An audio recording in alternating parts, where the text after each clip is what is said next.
Praise the lord. యేసయ్య అతి పరిశుద్ధమైన నామములో మీ అందరికీ వందనాలు. ఈ దిన లేఖన భాగము మత్తయి సువార్త 27వ అధ్యాయము 5వ వచనం. అతడు ఆ వెండి నాణెములు దేవాలయములో పారవేసి పోయి ఉరిపెట్టుకొనెను. ఇది బాగా అర్థమైపోయింది మనకి. యూదా గూర్చిన మాట. యూదా దేని కొరకు కష్టపడ్డాడు? ధనం కొరకు. తన కోరిక, ఆలోచన, ఆశ అంతా దేనిపైన ఉన్నది? ధనం పైన ఉన్నది. అది సంపాదించుకోవడానికి యేసయ్యతో తిరిగాడు. ఆయనకు ఏమీ దొరకకపోయేసరికి చివరికి యేసయ్యని బేరం పెట్టి 30 వెండి నాణాలకు అమ్మివేశాడు. యేసయ్యకు వేస్తున్న శిక్షను, ఆ హింసను చూస్తూ తట్టుకోలేకపోయాడు. పై వచనాల్లో ఏముంటుంది? పశ్చాత్తాపడ్డాడు అని రాయబడింది. యూదా పశ్చాత్తాపడ్డాడు.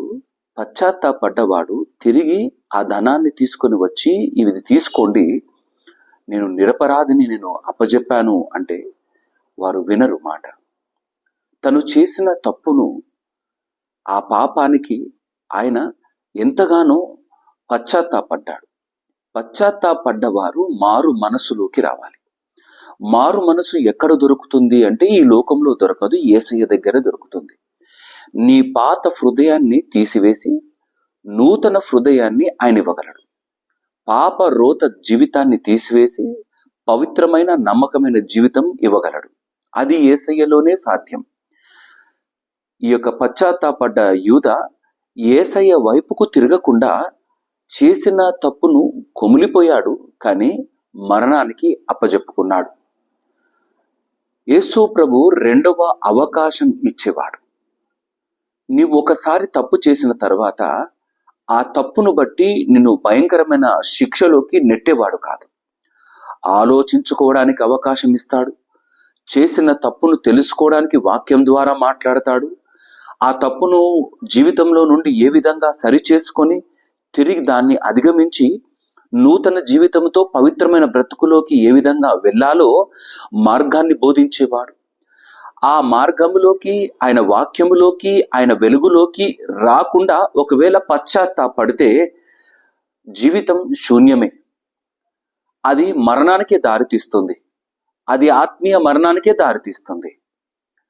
ఈ యొక్క యూదా ఇస్కరియోతు తను చేసిన తప్పును బట్టి మరణానికి ఎంచుకున్నాడు తన మార్గాన్ని. యేసయ్య అంటే ఎవరో తెలియదంటూ బొంకిన పేతురు దేవుని దగ్గరికి, యేసయ్య దగ్గరికే వచ్చాడు. కాబట్టే బలంగా నిలబడి పరిచర్య చేయగలిగినాడు.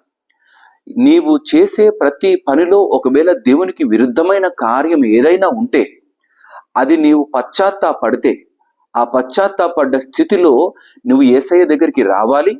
ఆయన నుండి నమ్మకమైన జీవితాన్ని పొందుకోవాలి. ఈ లోకంలో మరీ బలంగా ఇది వరకు ఉన్న స్థితి కన్నా, దానికన్నా డబల్గా నీవు దేవుని కొరకు రెట్టింపు ఉత్సాహంతో పనిచేసే వారముగా ఉండాలి. అపవాది చేసిన పాపమును బట్టి, మన యొక్క దోషలను బట్టి వాడు మనల్ని కృంగదీస్తాడు. వాని పని మనల్ని మరణానికి అప్పచెప్పడమే. మరణము వైపుకు నెట్టుకుంటూ తీసుకొని వెళ్తాడు మన ఆలోచనలను.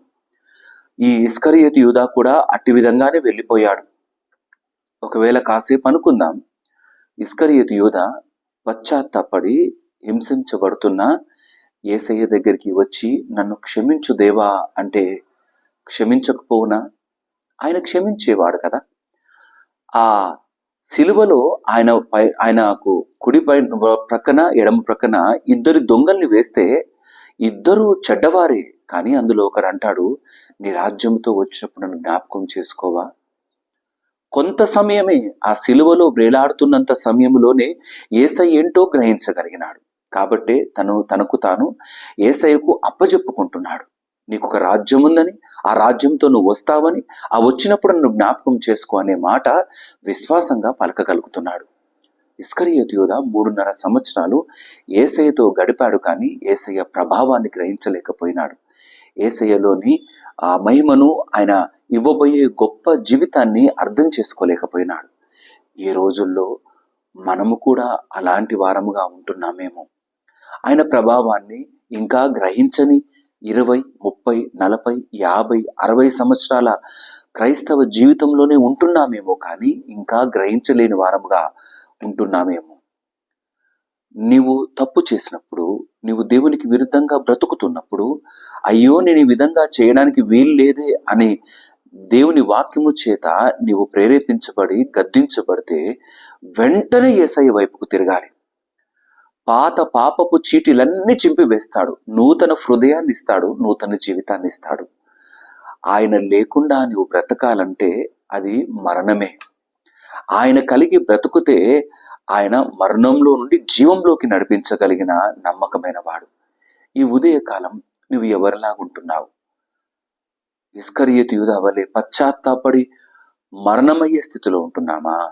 లేదా యేసయ్య అంటే ఎవరో తెలియదు అంటూ బొంకి తిరిగి యేసయ్య దగ్గరికి వచ్చి తప్పు తెలుసుకొని నమ్మకంగా నిలబడి బహు గొప్పగా గంభీరంగా పరిచర్య చేసిన పేతురు వలె ఉంటామా?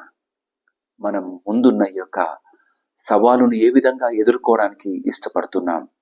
శ్రమల వారాలలో ఈ యొక్క ఆ క్రీస్తు శ్రమల వారాలను జ్ఞాపకం చేసుకుంటూ బ్రతుకుతున్న నీవు ఈ దినాలలో ఏ విధంగా ఉంటున్నావు?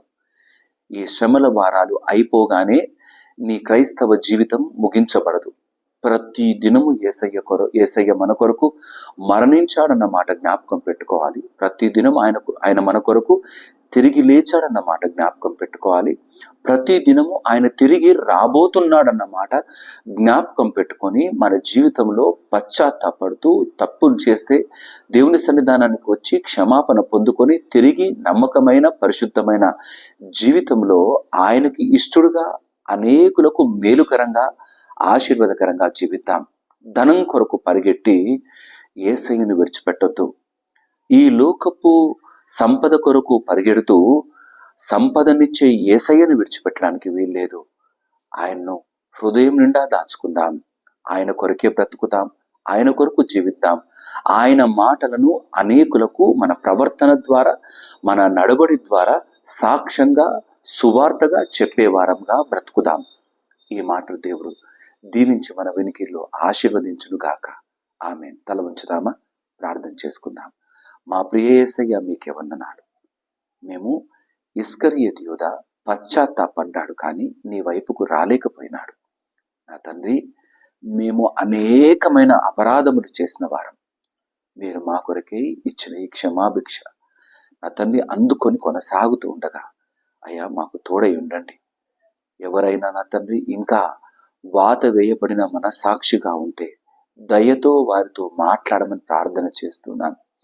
పశ్చాత్తాపడి నీ వైపుకు రాకపోతే మరణమే ఎదురు చూస్తుంది, కానీ నాయన పశ్చాత్తాపడి నీ వైపుకు వస్తే మరొక అవకాశాన్ని, మరొక జీవితాన్ని ఇచ్చే దేవునిగా ఉన్నావు. నా తండ్రి, పేతురును మీరు జ్ఞాపకం చేసుకున్నారు. నా తండ్రి, బొంకిన వాడు తిరిగి నీ కొరకు సత్యాన్ని బోధించేవానిగా నిలబడ్డాడు.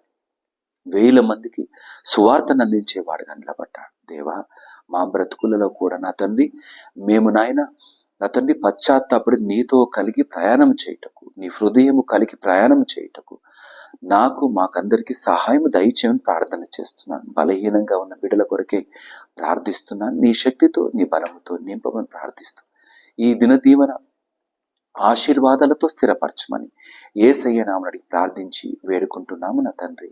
ఆమేన్. దేవుడు మిమ్మల్ని అందరినీ దీవించి ఆశీర్వదించును గాక. ఆమేన్. అందరికీ ప్రైజ్ ది లార్డ్.